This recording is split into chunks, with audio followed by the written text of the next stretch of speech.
trabalhos relevantes. Agora eu vou apresentar alguns. Eu pedi para os coordenadores me ajudarem a levantar algumas coisas que nós fizemos recentemente e eles acabaram me passando um grande número. Vou apresentar alguns. Iluminação pública, montante fiscalizado R$ 433 milhões. Esse é um contrato que começou em 2011 e foi prorrogado até completar 72 meses. É importante ressaltar, a prestadora de serviços desse contrato foi a mesma que foi contratada agora pela PPP da iluminação. Olha o que apontamos em 2014. Não cumprimento do cronograma de metas para ampliação e remodelação, superfaturamento e jogo de planilha.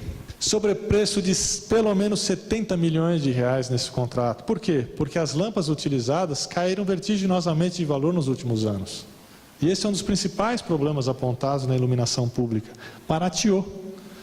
Mas isso não refletiu a execução do contrato. Ou seja, evidenciamos aqui desperdício de recursos públicos.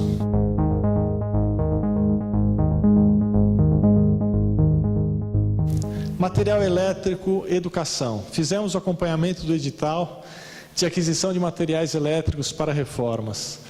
Foi identificado risco no edital publicado, porque o valor estimado foi de mais de 170 milhões com material elétrico, com especificações técnicas inadequadas. O que a auditoria apontou? Faltaram especificações técnicas mínimas, o sobrepreço mínimo identificado foi de 41% e o máximo foi superior a 400%. Potencial sobrepreço na licitação seria de pelo menos R$ 72 milhões, numa única licitação. O edital foi suspenso e poupamos, então, evitamos o desperdício de R$ 170 milhões.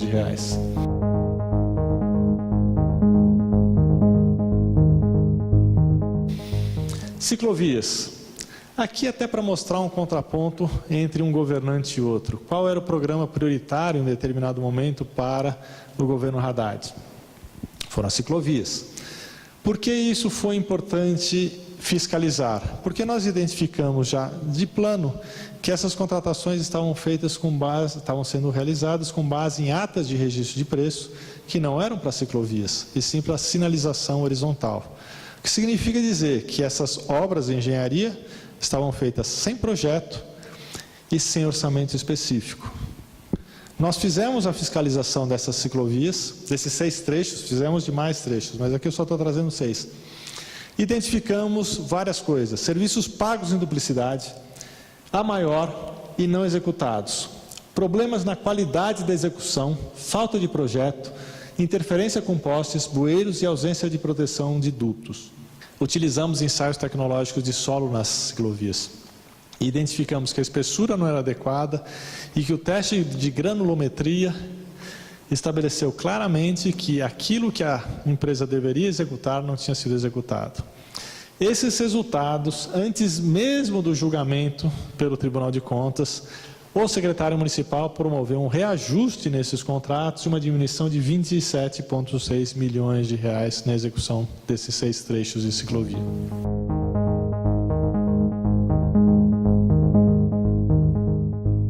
Kits de uniforme escolar. Como eu disse, a gente já vinha fazendo várias auditorias todos os anos em uniforme escolar, em kits escolares, em merenda.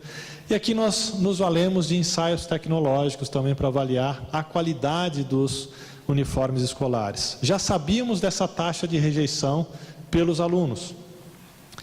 O que aconteceu depois de aplicarmos os testes, isso feito pelo IPT, Instituto de Pesquisas Tecnológicas?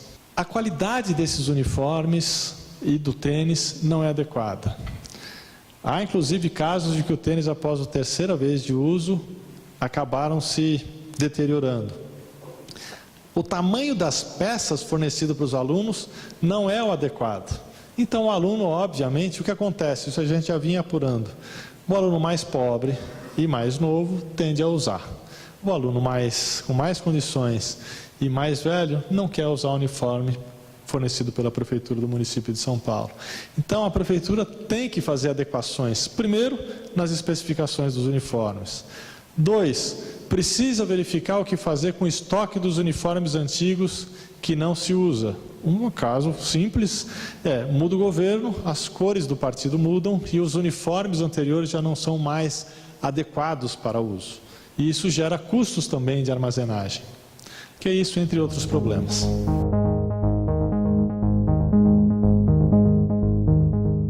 Esse é um tópico importante e é o último que eu vou apresentar para vocês, mas eu gostaria de chamar a atenção para ele, que é a questão da renúncia de receitas.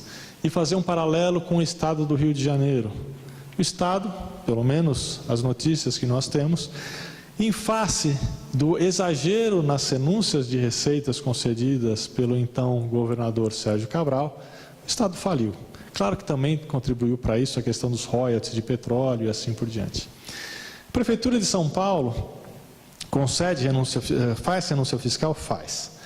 Qual é o problema que nós temos identificado?